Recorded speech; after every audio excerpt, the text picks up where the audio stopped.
नमस्कार के साथ आपका स्वागत है और मेरा भी स्वागत है।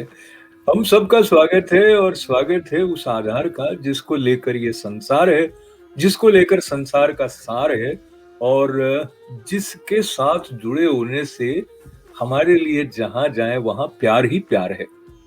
ये जो प्यार है वो मन की शुद्धि के साथ संबंध रखता है, क्योंकि जब शुद्ध मन ये देख पाता है कि उसके अलावा कुछ नहीं है संसार में, उसके अलावा कुछ नहीं है का अर्थ ये है कि जो आत्म रूप से सर्वत्र देख पाता है, सबसे जुड़ पाता है, उसको सबके भीतर अपनापन दिखता है। और ये जो सनातन परंपरा की विशेषता है, भारतीय दर्शन का मानवता को उपहार है, वो उपनिषदों के सार रूप में श्री कृष्ण अर्जुन संवाद के द्वारा 5000 से अधिक वर्षों से पीढ़ी दर पीढ़ी हमारे भीतर बोध के प्रकाश को जगाता रहा है।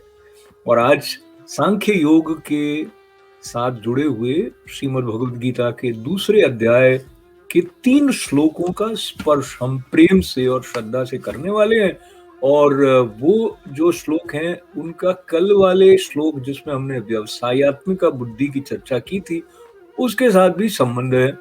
और व्यवसाय के बारे में निश्चय शब्द को लेकर भी हम पहुंचे थे, उस तरफ भी आज समापन की तरफ पहुंचेंगे। पर प्रारंभ करते हैं 42वें श्लोक से। या मिमाम पुष्पिताम वाचम प्रवद्यन्त्य विपश्चितः वेदवाद रता पार्थ नान्य दस्तिति वादिनः। और 43वां श्लोक है कामात्मानः स्वर्ग परा जन्म कर्म फल प्रदाम क्रिया विशेष बहुलाम भोगेश्वर्य गतिम प्रति। और 44वां जो श्लोक है उसमें कहा गया भोगेश्वर्य प्रसक्तानाम तया पर्यरत चेतसाम व्यवसायात्मिका बुद्धि समाधौ न विधीयते। तो ये तीनों श्लोक एक साथ श्रीमद् भगवद गीता का जो गीता प्रेस का संस्करण है उसमें भी दिए गए हैं। और इसका कारण ये है कि स्वर्ग परायण सकाम पुरुष के स्वभाव का वर्णन इनमें है। तो प्रारंभ करते हैं अर्थ का स्पर्श करना। श्री कृष्ण कह रहे हैं अर्जुन से, हे अर्जुन, जो भोगों में तन्मय हो रहे हैं, जो कर्म फल के प्रशंसक वेद वाक्यों में प्रीति रखते हैं, जिनकी बुद्धि में स्वर्ग ही परम प्राप्य वस्तु है और जो स्वर्ग से बढ़कर दूसरी कोई वस्तु है ही नहीं, ऐसा कहने वाले वे अविवेकी जन इस प्रकार की पुष्पित यानी दिखाऊ शोभा युक्त वाणी को कहा करते हैं, जो कि जन्म रूप कर्म फल देने वाली और भोग तथा ऐश्वर्य की प्राप्ति के लिए नाना प्रकार की बहुत सी क्रियाओं को वर्णन करने वाली है। उस वाणी द्वारा जिनका चित्त हर लिया गया है, जो भोग और ऐश्वर्य में अत्यंत आसक्त हैं, उन पुरुषों की समाधो परमात्मा में व्यवसायत्मिका निश्चयात्मिका बुद्धि नहीं होती। तो ये जो तीनों श्लोक हैं इनके बारे में अलग अलग रूप से जो स्पष्टता हम तक पहुंचाई गई है, उसमें संतों का जो वचन है वो ये स्पष्ट करता है कि श्री कृष्ण अर्जुन के जो बड़े ही बुद्धि से उपजे हुए तर्क हैं उनका भी संदर्भ लेते हुए कह रहे हैं कि ऐसे मनुष्य जो कि वेदवादरता का मतलब तो हुआ वेद से जुड़ी हुई, पर वेदों के 2 भाग मुख्य रूप से बताए गए, जिसमें से एक है कर्म कांड और एक है ज्ञान कांड। जो पूर्व मीमांसा है उसमें कर्म कांड में ब्रह्मणा और संहिता आते हैं और ज्ञान कांड में आरण्यक और उपनिषद आते हैं। तो जो कोई मनुष्य भाषा का अच्छा प्रयोग करता हो और बहुत भाषा के लालित्य के साथ में स्वर्ग की प्राप्ति के लिए जो कर्म कांडों का संकेत किया गया है उनका आश्रय लेकर ऐश्वर्य प्राप्ति की ओर जिसका रुझान हो, वो जो ज्ञान कांड में यानी आरण्यक और उपनिषद में जिस तरह से ब्रह्म के स्वभाव को बतलाया गया है, उसके बारे में चिंतन ही नहीं करता हो, तो उसका जो मन है वो इस बात में लगा हो कि मुझे स्वर्ग मिल जाए, तो स्वर्ग मिल जाएगा तो मैं वहां इस प्रकार के ऐश्वर्य का भोग करूंगा। पर जो श्री कृष्ण श्रीमद् भगवद गीता में इस प्रकार की वृत्ति को श्रेयस्कर नहीं बता रहे हैं। क्यों?